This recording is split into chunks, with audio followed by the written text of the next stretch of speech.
Good morning बच्चों। आज हम फिर से हाजिर हैं एक नई वीडियो में एक नए टॉपिक के साथ। और आज हम डिस्कस करेंगे एवरेस्ट मेरी शिखर यात्रा पाठ का क्वेश्चन आंसर, जिसकी लेखिका है बचेंद्री पाल। इसमें जब हम चैप्टर के लास्ट में जो क्वेश्चन आंसर दिए गए वहाँ पढ़ेंगे तो वहाँ हमें ये मिलेगा, निम्नलिखित प्रश्नों के उत्तर एक दो पंक्तियों में दीजिए।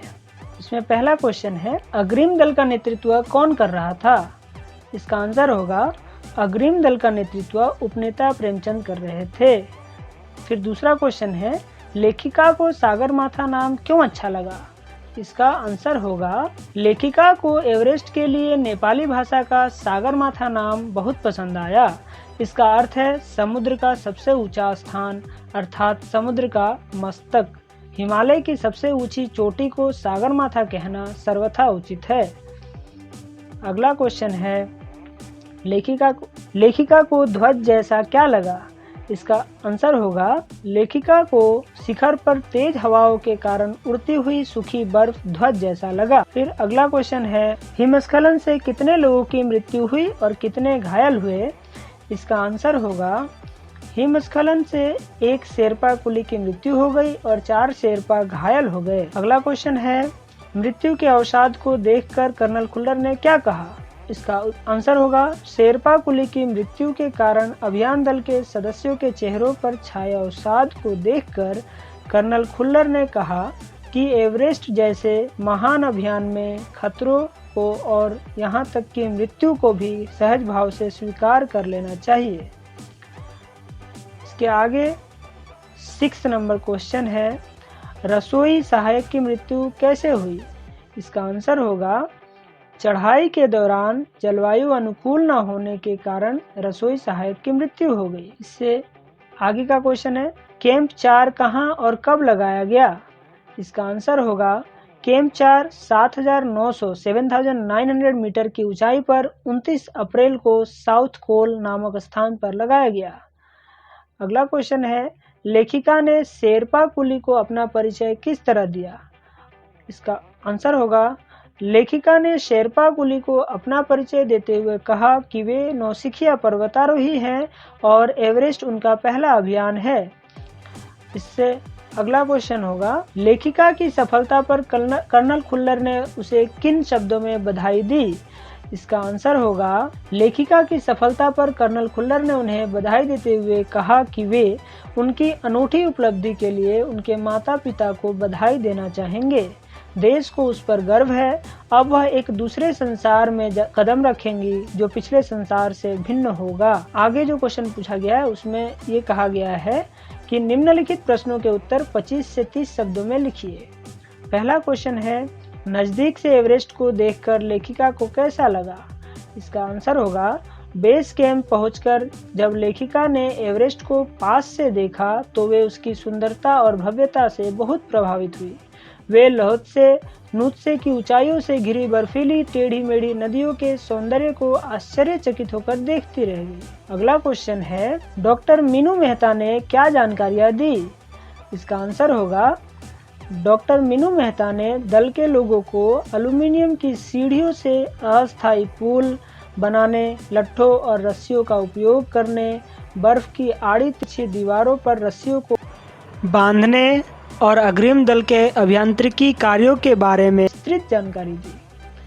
अगला क्वेश्चन है, तेंजिंग ने लेखिका की तारीफ में क्या कहा? इसका आंसर होगा, तेंजिंग ने लेखिका की तारीफ करते हुए कहा कि वे पक्की पहाड़ी लड़की लगती है, उन्हें तो शिखर पर पहले ही प्रयास में पहुंच जाना चाहिए। अगला क्वेश्चन है, लेखिका को किनके साथ चढ़ाई करनी थी? इसका आंसर होगा, लेखिका बचेंद्री पाल को रीता गोम्बू, अंगदोर्जी, लोपसांग, गगन बिस्सा, तसारिंग, की, जय और मीनू के साथ चढ़ाई करनी थी। अगला क्वेश्चन है, लोपसांग ने तंबू का रास्ता कैसे साफ किया?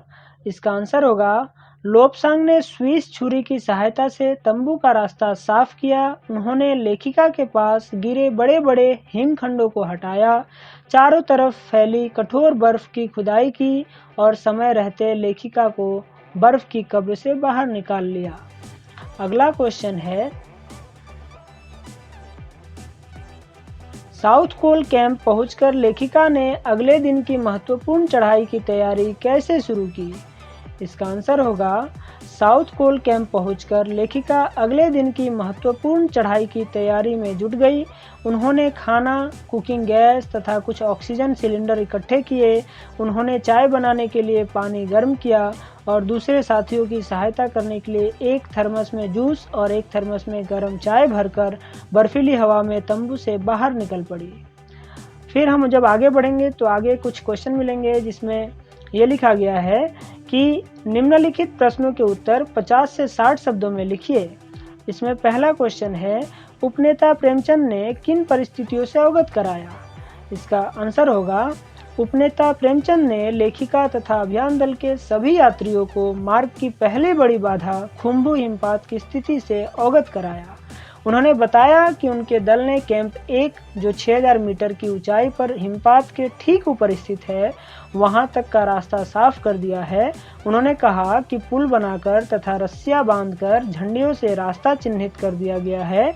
ग्लेशियर बर्फ की नदी है तथा हिमपात में अनियमितता तथा अनिश्चितता के कारण अग्रिम दल के द्वारा किए गए अभी तक के समस्त प्रयास व्यर्थ हो सकते हैं, इसलिए अभियान दल को रास्ता खोलने का काम दोबारा करना पड़ सकता है। अगला क्वेश्चन है, हिमपात किस तरह होता है और उससे क्या क्या परिवर्तन आते हैं?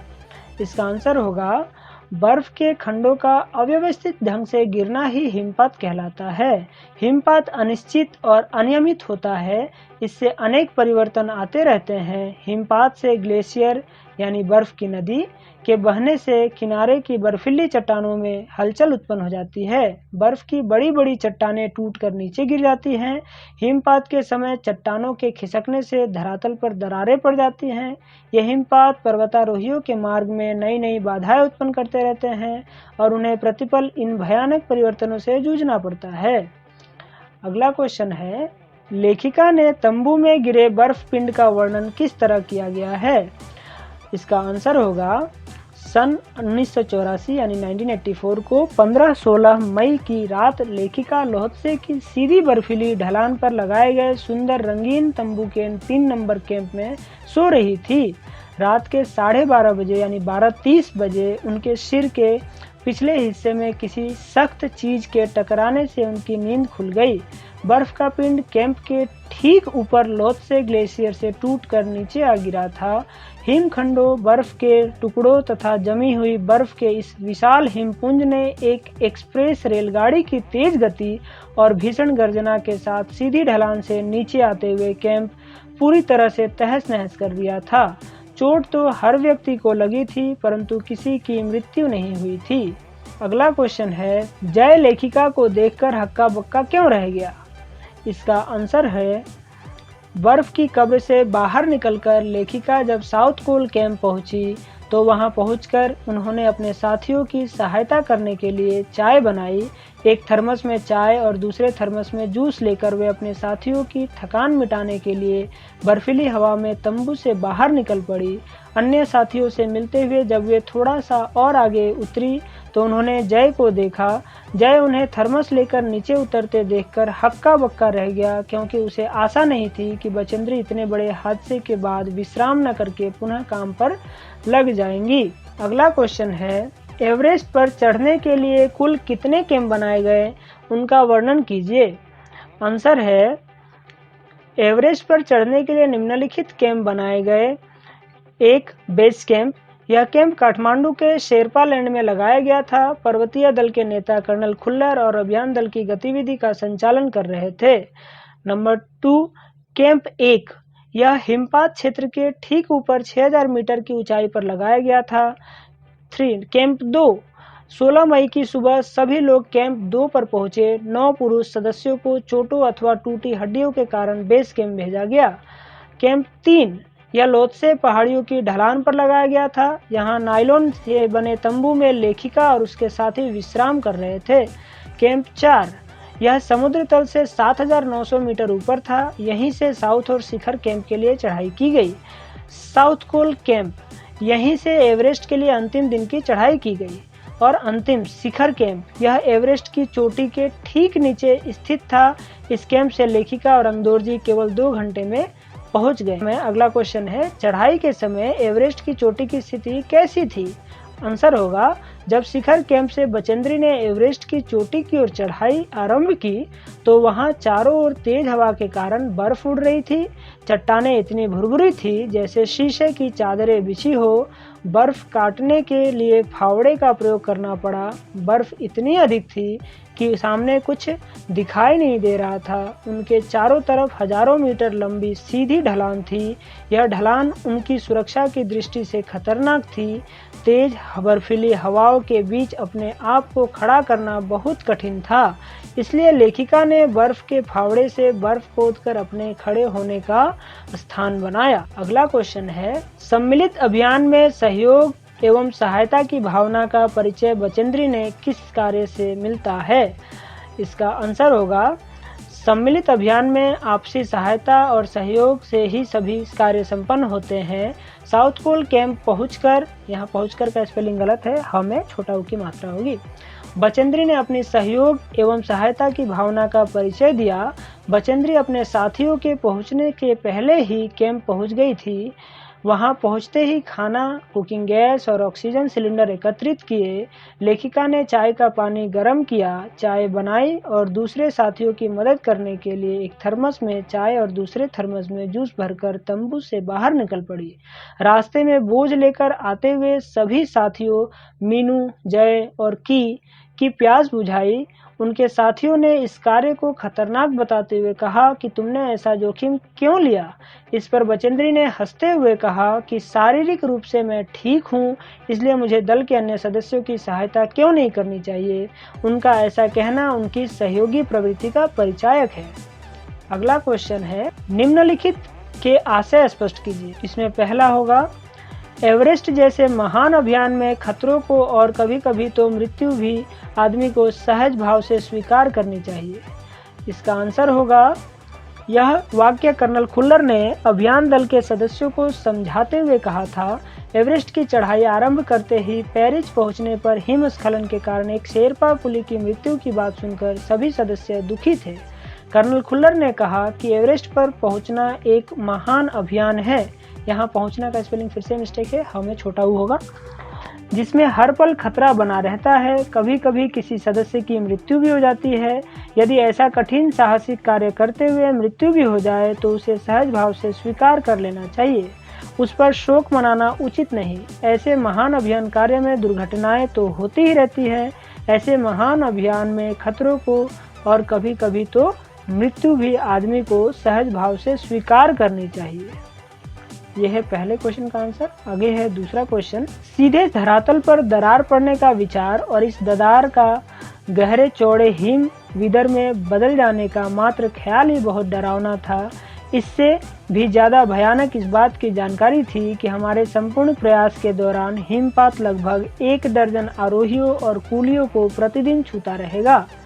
इसका आंसर होगा, इस अनुच्छेद में लेखिका बचेंद्री होगा, यहाँ पे बद्री लिखा गया है, शायद टाइपिंग मिस्टेक है। बचेंद्री पाल ने हिमपात से जुड़े अपने अनुभवों की चर्चा करते हुए कहा है कि अव्यवस्थित और अनियमित ढंग से हिमपात होने के कारण कभी कभी धरातल पर दरार पड़ने और दरार के गहरी चौड़ी खाई में बदल जाने का विचार ही अपने आप में बड़ा डरावना था। इन दरारों में फंसकर मनुष्य का जीवित बचना असंभव था। एवरेस्ट की चढ़ाई करते हुए लेखिका के अभियान दल के सदस्यों को हिमपात से जुड़ी अनेक भयानक स्थितियों का सामना करना पड़ा। अभियान दल के सभी सदस्यों को सतर्क करने के लिए यह जानकारी दी गई कि 1 दर्जन पर्वतारोहियों और कुलियों को प्रतिदिन हिमपात का सामना करना पड़ेगा। अगला क्वेश्चन है, बिना उठे ही मैंने अपने थैले से दुर्गा माँ का चित्र और हनुमान चालीसा निकाला। मैंने इनको अपने साथ लाए लाल कपड़े में लपेटा, छोटी सी पूजा अर्चना की और इनको बर्फ में दबा दिया। आनंद के इस क्षण में मुझे अपने माता पिता का ध्यान आया। इसका आंसर होगा, इन पंक्तियों के द्वारा लेखिका बचेंद्री पाल, यहाँ फिर से बद्री लिखा गया, ये बचेंद्री होगा, लेखिका का नाम है। बचेंद्री पाल ने यह स्पष्ट किया है कि एवरेस्ट के शिखर पर पहुंचकर उन्होंने सर्वप्रथम फावड़े से बर्फ खोदकर पहले अपने खड़े होने का स्थान बनाया, फिर झुककर घुटनों के बल बैठकर सागरमाथा के ताज का चुम्बन लिया। वहां बैठकर उन्होंने छोटी सी पूजा अर्चना की। प्रभु को उन्हें एवरेस्ट पर सकुशल पहुंचाने के लिए धन्यवाद दिया और थैले से दुर्गा माँ का चित्र, यहाँ स्पेलिंग मिस्टेक है, द में छोटा हुआ होगा, दुर्गा माँ का चित्र और हनुमान चालीसा निकालकर साथ लाए लाल कपड़े में लपेटकर प्रभु का ध्यान करते हुए उसे बर्फ में दबा दिया। लेखिका के लिए यह अत्यंत गौरव और आनंद का क्षण था।